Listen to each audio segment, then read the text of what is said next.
பிரியமானவர்களே, pastor R Santharaj அவர்கள் தயாரித்து வழங்கும் உங்களுக்கான இன்றைய தேவ செய்தி.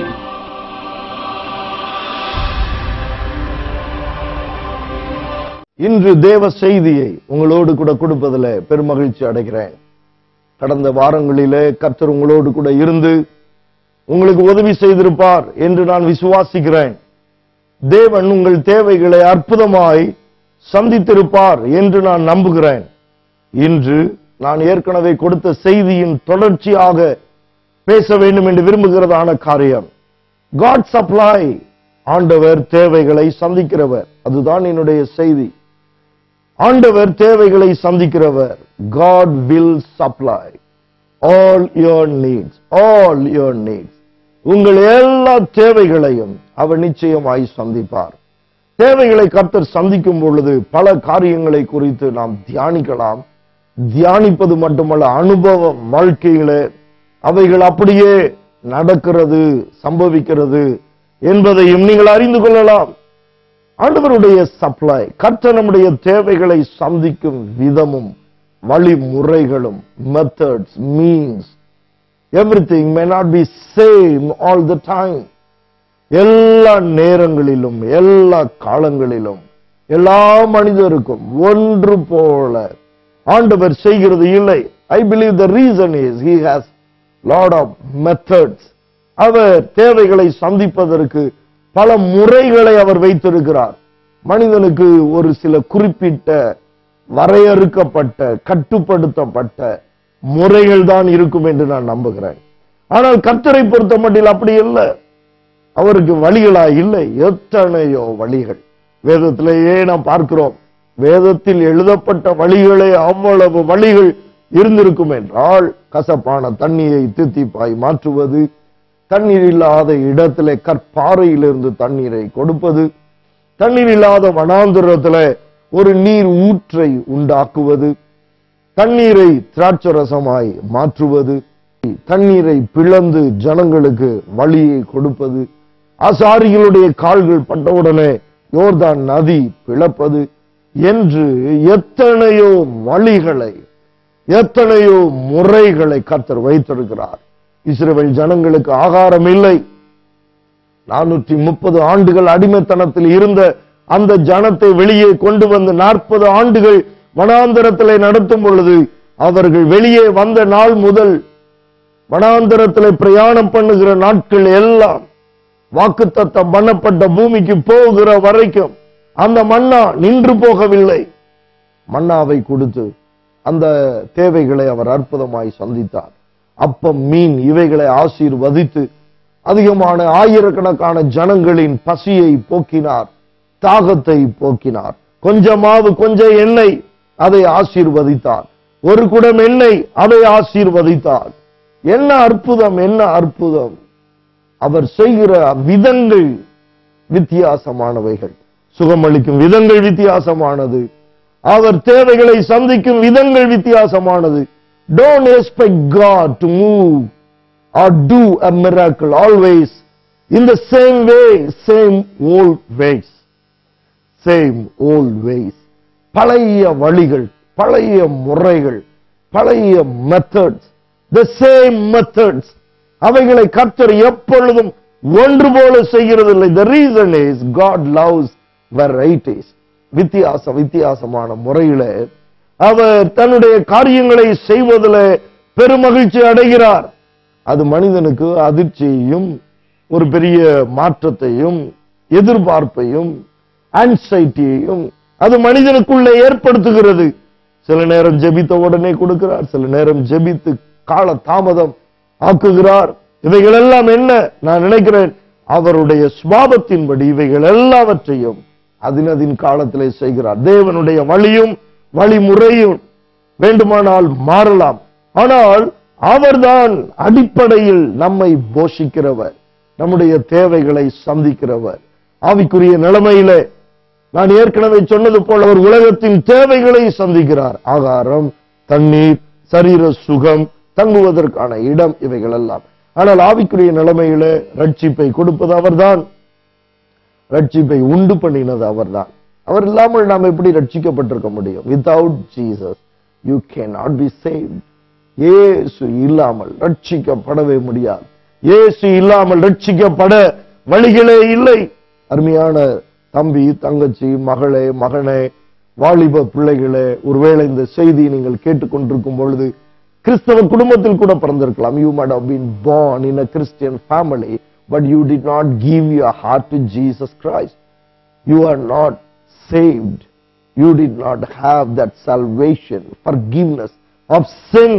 ஆனால் இந்த காலை நேரத்தில் இந்த செய்தியை கேட்கும் பொழுது ஆண்டவருக்கு உன் இருதயத்தை கொடுப்பாய் என்றால், இயேசுவே என் உள்ளத்தில் வாரும், என் பாவங்களை மன்னியும். நான் கர்த்தருக்கு விரோதமாய், தேவனுக்கு விரோதமாய், மனுஷனுக்கு விரோதமாய், என் பெற்றோர்களுக்கு விரோதமாய், I know you are having a guilty conscience.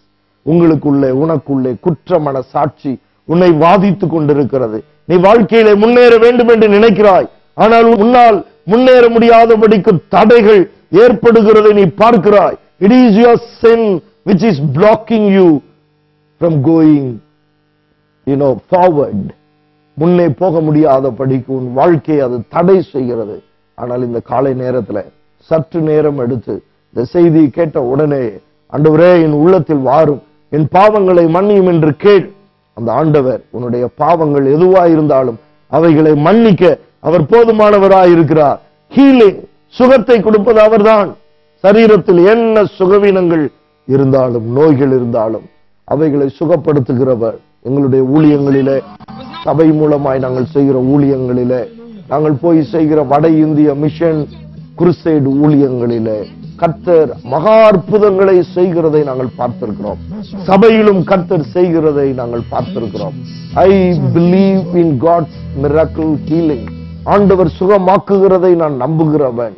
சுகவீனங்களை சுகப்படுத்துகிறதை நான் நம்புகிறேன்.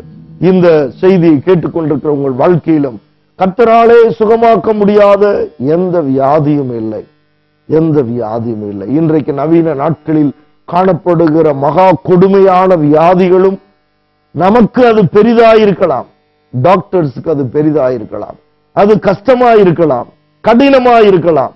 அதற்கு சுகமளிக்கும் முறைகள் இல்லை என்று சொல்லலாம், மருந்துகள் இல்லை என்று சொல்லலாம். Do you think it is impossible for God to heal?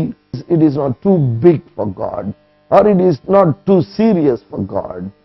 God can touch and heal anything.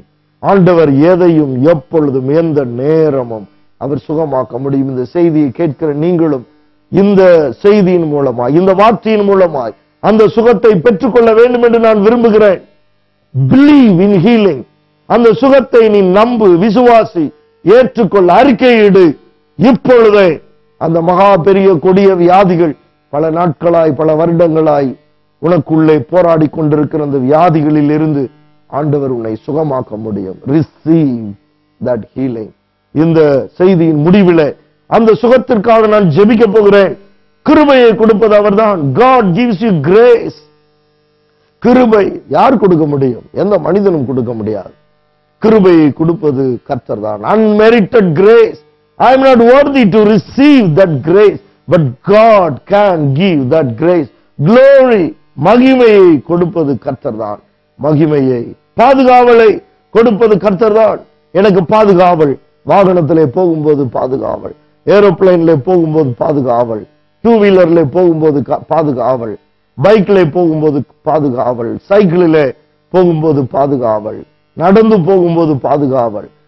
உன்னை பாதுகாப்பது கர்த்தர். உன்னை பாதுகாக்க தேவ தூதர்களை அனுப்பி அவர் உன்னை பாதுகாக்க அவராலே முடியும். God shall supply all your needs. தேவன் தாமே உங்கள் எல்லா தேவைகளையும் அவர் சந்திப்பார். இன்றைக்கு என்ன தேவையில்லை, மனிதனுடைய தேவையே தேவைதான். பலவிதமான தேவைகளில் மனிதன் சிக்கி தவித்துக் கொண்டிருக்கலாம். சில நேரத்திலே நாம் செய்கிற தவறுகளினாலே தேவைகளை சந்திக்கலாம். அப்படி இருந்தாலும் கர்த்தர் அந்த தேவைகளை சந்திக்க போதுமானவராயிருக்கிறார். பிலிப்பியர் 4:19, Philippians 4:19, and my God will meet all your needs according to his glorious riches in Christ Jesus. என்னுடைய தேவன் உங்களுடைய, உன்னுடைய எல்லா தேவைகளையும் அவர் சந்திப்பார். எப்படி சந்திப்பார்? மகிமையிலே, மகிமையின் ஐஸ்வர்யத்தின்படியே கிறிஸ்து இயேசுவுக்குள்ளாய். என்ன அழகாய் அவைகள் ஒரு பொட்டணத்தை போல அவைகள் ராப்பப் பண்ணப்பட்டிருக்கிறது. அக்கார்டிங் டு ஹிஸ் ரிச்சஸ், மகிமையிலே. பிலிப்பியர் 4:19 இன்னொரு டிரான்ஸ்லேஷன்ல வாசிக்கும் பொழுது, and my God will fully satisfy every need of yours. ஆண்டவர் உங்களுடைய எல்லா தேவைகளையும் முற்றிலுமாய் திருப்திப்படுத்துவார். satisfy you. உலகத்தில் எந்த காரியமும் மனுஷனை திருப்திப்படுத்துகிறது இல்லை. according to his riches in glory in Christ Jesus. கிறிஸ்து இயேசுவிலே அவருடைய மகிமைக்குள்ளாய். எங்கே இருந்து சந்திக்கப்படும்? மகிமையிலே. யார் மூலமாய் சந்திக்கப்படும்? கிறிஸ்து இயேசுவின் மூலமாய். காரணம், he is a bridge who came into the world. பிதாவை அறிமுகப்படுத்தும்படியாய் வந்தார். பிதாவை உலகத்திற்கு அறிவிக்கும்படியாய் வந்தார். கிறிஸ்துவின் மூலமாய் நம்முடைய தேவைகள் சந்திக்கப்படுகிறது. மகிமையிலே நம்முடைய தேவைகள் சந்திக்கப்படுகிறது. பிலிப்பியர் 4:19 and my God will meet all your needs according to his glorious riches in Christ Jesus. and my God will meet all your needs. உங்களது எல்லா தேவைகளையும் அவர் சந்திப்பார். ஒரு கேள்வி நமக்கு வருகிறது, will God meet needs like health, food, shelter and long life? ஆண்டவர் என்னுடைய வாழ்க்கையிலே ஆரோக்கியம், சுகம், ஆகாரம், என்னுடைய தங்கும் இடம், நீண்ட வாழ்க்கை, இல்லைனால் ஆயுசு நாட்களை கூட்டி கொடுப்பது, இந்த தேவைகள் எல்லாம் சந்திப்பாரா? ஆம், ஆம். கர்த்தரிடத்தில் இல்லாதது ஒன்றுமே இல்லை. You are not asking anything which God doesn't have. ஆண்டவரிடத்தில் இல்லாத ஒன்றை நீங்கள் கேட்பது இல்லை. இல்லை என்று சொன்னால் ஆண்டவரிடத்தில் இல்லாதது ஒன்றுமே இல்லை. இல்லை என்று சொன்னால் ஆண்டவரிடத்தில் எல்லாம் இருக்கிறது. He is a source of everything. He is a foundation of everything. He can. அதனாலதான் ஆண்டவர் வேதத்திலே சொல்லி இருக்கிறார், என்னாலே ஆகாத காரியம் ஒன்றும் உண்டா? குழந்தை இல்லையா? ஒரு குழந்தை கொடுக்க முடியும். குழந்தைக்கு சுகம் இல்லையா? சுகத்தை கொடுக்க முடியும். கர்த்தராலே கூடாத காரியம் ஒன்றுமே இல்லை. ஆகவே எப்பேற்பட்ட தேவைகள் இருந்தாலும் இன்று இந்த காலை நேரத்தில் உங்களுக்காக நான் ஜெபிக்க போகிறேன். God, according to his riches in Christ Jesus, will meet all your needs. உங்களுடைய எல்லா தேவைகளையும் அவர் ஆச்சரியமாய் சந்திப்பதற்கு அவர் போதுமானவராயிருக்கிறார். உங்களது தேவைகள் சந்திக்கப்பட வேண்டுமா? உங்களது தேவைகள் சந்திக்கப்பட வேண்டுமா? இப்பொழுதே கர்த்தரை நோக்கி பாருங்கள். உங்களது தேவைகள் சந்திக்கப்படும். பரிசுத்தமுள்ள நல்ல பிதாவே, உங்களது தேவைகள் சந்திக்கப்பட, ஆண்டவரே, இந்த வசனத்தை கேட்ட ஒவ்வொருவரின் தேவைகள் சந்திக்கப்பட நான் ஜெபிக்கிறேன். ஆவிக்குரிய தேவையோ, சரீர பிரகாரமான தேவையோ, உலக பிரகாரமான தேவையோ, எதுவாய் இருந்தாலும் சரி, என் தேவன் தாமே இப்பொழுது ஒரு மகா பெரிய அற்புதத்தை செய்யும்படியா நான் ஜெபிக்கிறேன். நாமத்தை மகிமைப்படுத்தும் இந்த செய்தியை கேட்கிற எல்லாரையும் நீர் ஆசீர்வதியும். இப்பொழுதே அவர்கள் வாழ்க்கையிலே அற்புதத்தை செய்வீரார். Meet all their needs according to the riches in glory in Christ Jesus Christ. இயேசு கிறிஸ்துவின் நாமத்தினாலே அவைகளை சந்திக்கிறபடினாலே உமக்கு ஸ்தோத்திரம். ஆசீர்வதியும் இயேசுவின் நாமத்தில் பிதாவே. ஆமென், ஆமென். இந்த செய்தியை கேட்ட நீங்கள் உடனடியாக எங்களோடு கூட தொடர்பு கொள்ளுங்கள். நீங்கள் இந்த ஸ்கிரீனிலே பார்க்கிறதான தொலைபேசி எண்ணிலே தொடர்பு கொண்டு உங்கள் தேவைகளுக்காக ஜெபிக்க நாங்கள் ஆயத்தமாயிருக்கிறோம். கர்த்தர் உங்களை ஆசீர்வதிப்பாராக. ஆமென். மேலும் உங்கள் ஜெப தேவைகள் மற்றும் ஆலோசனைகளுக்கும் தொடர்பு கொள்ள வேண்டிய முகவரி ரெவரண்ட் ஆர் சாந்தராஜ், 25 பழனியப்பா முதல் தெரு, அயனாவரம், சென்னை 23. தொடர்பு கொள்ள வேண்டிய தொலைபேசி எண்